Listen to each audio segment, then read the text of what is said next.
Hello, I welcome you all to my YouTube channel. අයිබෝවන් මම ඔබ සැම මගේ YouTube channel එකට සාදරයෙන් පිළිගන්නවා. හොඳයි. අද අපි සාකච්ඡා කරන්න යන්නේ causal mood ප්‍රයෝජ්‍ය ක්‍රියා පාඩමේ 3 වෙනි කොටස. මම මේ කොටසේදී බලාපොරොත්තු වෙන්නේ ඔබට ප්‍රශ්නයක් ගොඩනගා ගන්න ආකාරය පිළිබඳව පැහැදිලි කරලා දීමයි. මන්ද අපිට මේ causal mood භාවිතයේදී විවිධ අයගෙන් ප්‍රශ්න අහන්නත් වෙනවා. ඒ කියන්නේ මේ වගේ. ඔයා කොණ්ඩේ කප්පව ගත්තද? ඔයා ඔයාගේ හඳහන බලව ගත්තද? අන්න ඒ වගේ ප්‍රශ්න අහන හැටි අපි අද ඉගෙන ගමු. Did you have your bad tooth extracted? Yes, sir. I had my bad tooth extracted yesterday. Did you have the car serviced? Yes, I had my car serviced last week. දැන් ඔබට මතකයි මේ පාඩමේ මුල් කොටසේදී අපි සිම්පල් වාක්‍ය තමයි ගත්තේ තුනක්. ඒ කියන්නේ ටෙන්සස් තුනෙන්ම අපි වාක්‍ය තුනක් ගත්තා. මම මගේ නරක් වෙච්ච දත ගලවෝ ගන්නවා, ගලවෝ ගත්තා, ගලව ගන්නම් කියලා අනාගතේ. ඉතින් අද අපි මෙන්න මේ වගේ ප්‍රශ්න හැදෙන හැටි ගමු. අපි ගමු පළවෙනි වාක්‍යය. පළවෙනි එකෙන් ගත්තේ අපි have කියන ප්‍රධාන ක්‍රියාව නිතර යොදාගත්තේ. ඔන්න බලන්න වාක්‍යය දැන් I have my bad tooth extracted. මම මගේ නරක් වෙච්ච දත ගලවෝ ගන්නවා.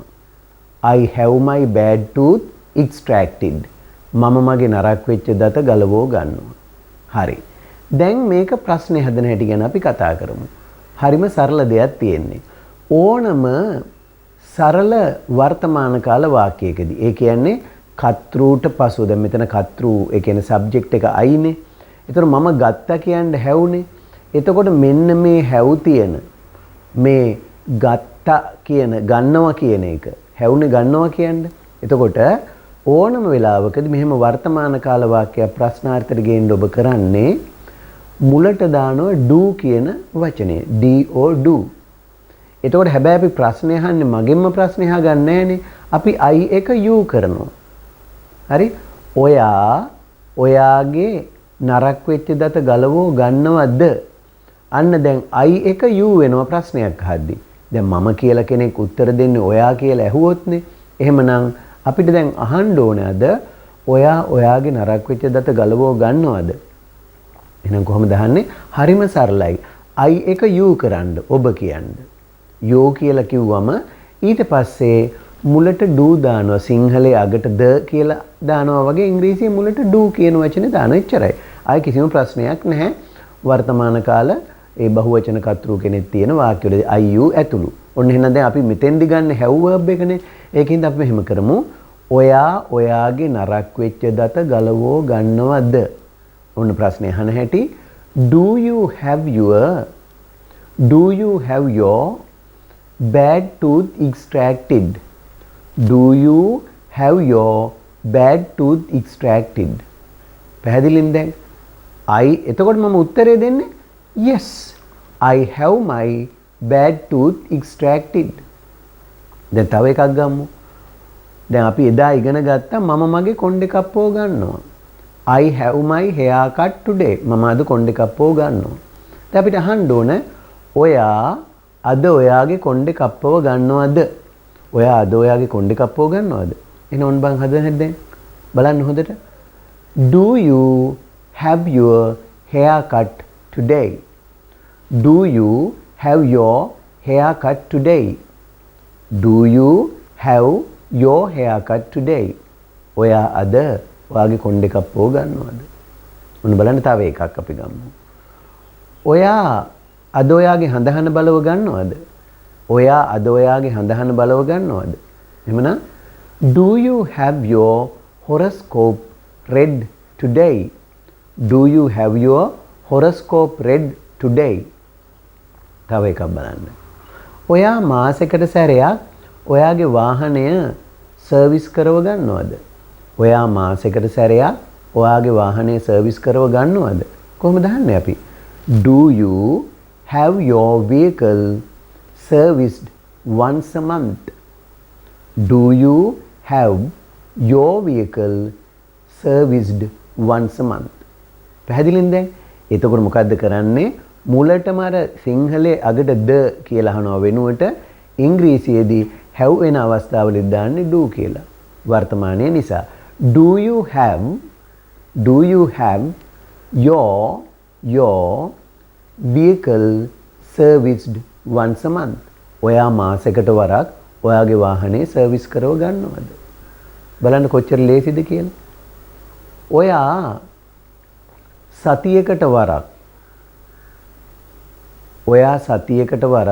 ඔයාගේ කාර් එක හොදව ගන්නවද? ඔයා සතියකට වරක් ඔයාගේ කාර් එක හොදව ගන්නවද? ඒතර කොහොමද කියන්නේ? Do you have your car washed once a week? Do you have your car washed once a week? ඔයා සතියකට වරක් ඔයාගේ කාර් එක සෝදව ගන්නවද? එතකොට යමක් කරව ගන්නවද කියලා අහද්දී ඔයාගෙන් මම අහද්දී do you කියලා තමයි අනිවාර්යෙන්ම එන්නේ. Do you have එක්කලා කර්මය යෙදුවා. ඊට පස්සේ ක්‍රියාපදයේ past participle ස්වරූපයේ යෙදුවා. ඊළඟට ඉතුරු කාලය ගැන සම්බන්ධ වෙන දෙයක් තියෙනවා නම් ඒව යොදා ගන්නවා. ඔන්න පළවෙනි ක්‍රමය. do යොදා ගන්න. Did you have your bad tooth extracted? Yes, sir. I had my bad tooth extracted yesterday. Did you have the car serviced? Yes, I had my car serviced last week. ඊළඟට අපි අතීතයට ගියොත්. දැන් අපි අතීතයේදී ගත්තේ මම මගේ හඳහන බලව ගත්තා ගිය සතියේ. මම ගිය සතියේ මගේ හඳහන බලව ගත්තා. I had my horoscope read last week. I had my horoscope read last week. මම ගිය සතියේ මගේ හඳහන බලව ගත්තා. දැන් අපි මේක ප්‍රශ්නේ හදමු. ඕනම අතීත කාල වාක්‍යයක් ප්‍රශ්නාර්ථයට ගේද්දි කරන්නේ past simple verb එකක් නම් තියෙන. කියන්නේ past නේ. දැන් මෙතන තිබුණේ had කියලානේ. I had my horoscope read last week නේ. had තියෙනකොට කරන්නේ had එක have කරනවා මුලට did කියලා දානවා. ඔච්චරයි කරන්න තියෙන්නේ. හොඳින් මතක තියාගන්න. කළාද කියලා අහනකොට did you have? ඔයා කරව ගත්තද? Did you have? ඔයා ඔයාගේ නරක් වෙච්ච දත ගලවෝ ගත්තද ඊයේ? ඊයේ ඔයාගේ නරක් වෙච්ච දත ගලවෝ ගත්තද? එතන කොහොමද අහන්නේ? Did you have your bad tooth extracted yesterday? Did you have your bad tooth extracted yesterday? ඔන්න තව එකක් ගමු. ඔයා ඊයේ ඔයාගේ කොණ්ඩේ කප්පුව ගත්තද? ඔයා ඊයේ ඔයාගේ කොණ්ඩේ කප්පුව ගත්තද? එතකොට ඔයා කරව ගත්තද නම් did you have? Did you have your hair cut yesterday? Did you have your hair cut yesterday? ඔයාගේ කොණ්ඩේ කප්පුව ගත්තද ඊයේ? Did you have your hair cut yesterday? ඊයේ ඔයාගේ කොණ්ඩේ කප්පුව ගත්තද? ඔන්න බලන්න තව එකක්.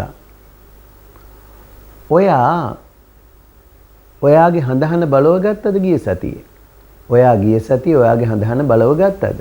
එතකොට did you have your horoscope read last week? Did you have your horoscope read last week? ඔයා ගිය සතියේ ඔයාගේ හඳහන බලව ගත්තද? එතකොට බලන්න කොච්චර ලේසිද කියලා. තව එකක් ගමු. ඔයා ඊයේ ඔයාගේ කාර් එක හොදව ගත්තද? ඔයා ඊයේ ඔයාගේ කාර් එක හොදව ගත්තද?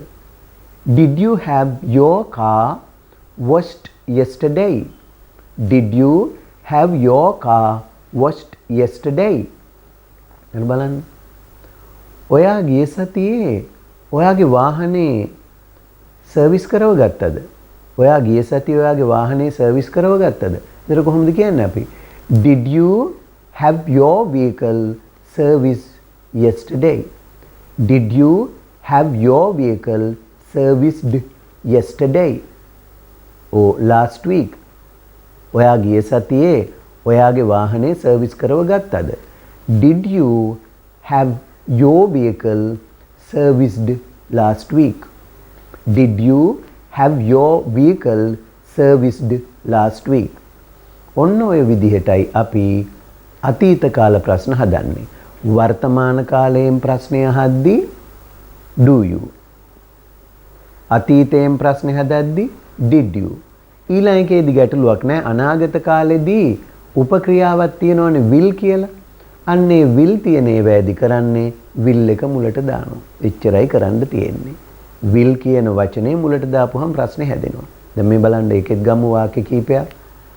I will have my bad tooth extracted tomorrow. I will have my bad tooth extracted tomorrow. මම හෙට මගේ නරක් වෙච්ච දත ගලවෝ ගන්නවා. දැන් ගන්නම්. දැන් අපිට අහන්න ඕන ඔයා හෙට ඔයාගේ නරක් වෙච්ච දත ගලවෝ ගන්නවද? ඔයා හෙට ඔයාගේ නරක් වෙච්ච දත ගලවෝ ගන්නවද? ඉතින් අපි කියනවා මෙහෙම. Will you have your bad tooth extracted tomorrow? Will you have your bad tooth extracted tomorrow? එතකොට I will කියන එක will you බවට පත් වෙනවා ප්‍රශ්නය හදද්දී. Yes I will. එතකොට උත්තරේ දෙනවා. Will you කියලා ප්‍රශ්නය අහනවා උත්තරේ දෙද්දී yes I will. I will have my bad tooth extracted tomorrow. ඊළඟ එකක් ගමු. ඔයා හෙට ඔයාගේ කොණ්ඩේ කප්පෝ ගන්නවද? ඔයා හෙට ඔයාගේ කොණ්ඩේ කප්පෝ ගන්නවද? එතකොට අපි අහන්නේ will you have your hair cut tomorrow? Will you have your hair cut tomorrow? ඔයා හෙට ඔයාගේ කොණ්ඩේ කප්පෝ ගන්නවද? තව එකක් ගමු. ඔයා ලබන සතියේ ඔයාගේ වාහනේ සර්විස් කරව ගන්නවද? ඔයා ලබන සතියේ ඔයාගේ වාහනේ සර්විස් කරව ගන්නවද? Will you have your vehicle serviced next week? Will you have your vehicle serviced next week? පැහැදිලිනේ? දැන් ගමු ඊළඟ එක. ඔයා ලබන මාසේ ඔයාගේ හඳහන බලව ගන්නවද? ඔයා ලබන මාසේ ඔයාගේ හඳහන බලව ගන්නවද? එතකොට will you have your horoscope read next month? Will you have your horoscope read next month? ඔයා ලබන මාසේ ඔයාගේ හඳහන බලව ගන්නවද? ඊළඟට ඔයා ඔයාගේ කාර් එක හොදව ගන්නවද හෙට? ඔයා හෙට ඔයාගේ කාර් එක හොදව ගන්නවද? Will you have your car washed tomorrow? Will you have your car washed tomorrow? ඔන්න එහෙමනම් ওই විදිහට තමයි අපි මේ වාක්‍ය වර්ග තුන මේ තුනම සරල වාක්‍ය present simple තියෙනවා ඒකෙදි do ගන්නවා past simple වලදී did මුලට දැම්මා future වලදී will එක තියෙන එක අරන් මුලින් යොදනවා. ඕකේ විශේෂ නීතියක් තියෙනවා ඒක මම yes no questions හදන එක ගැන පාඩමක් කරනවා එතෙන්දි කියලා දෙන්න ඕනම වාක්‍යයක් කොහොමද ප්‍රශ්නාර්ථයට ගේන්නේ කියලා අපි අද කතා කළේ මේ have you have කියන ඒවා you had ඒ වගේ වාක්‍ය කොහොමද ප්‍රශ්නට ගේන්නේ ගැන පිළිබඳව පමණයි. ඉතින් අපි මේ විදිහට ඊළඟ වාක්‍ය වර්ග ටිකත් ඉගෙන ගන්න උත්සාහ කරමු. එහෙනම් අද පාඩමේ ඉගෙනගත්ත මේ පුංචි කොටසත් හොඳින් මතක තියාගන්න මම නැවත වතාවක් මතක් කරන්නම්. ඔයා ඔයාගේ කොණ්ඩේ කප්පව ගන්නවද නම් do you have your hair cut? ඔයා ඔයාගේ කොණ්ඩේ කප්පව ගත්තද නම් did you have your hair cut? ඔයා ඔයාගේ කොණ්ඩේ කප්පව ගන්නවද කියලා අනාගතෙන් අහනවා නම් will you have your hair cut? හරි. එහෙමනම් අදට අපි පාඩම අවසන් කරනවා. ඊළඟ කොටසේදී තවත් කෝසල් මූඩ් පිළිබඳ වාක්‍ය කීපයක් ඉගෙන ගනිමු. Goodbye and good luck.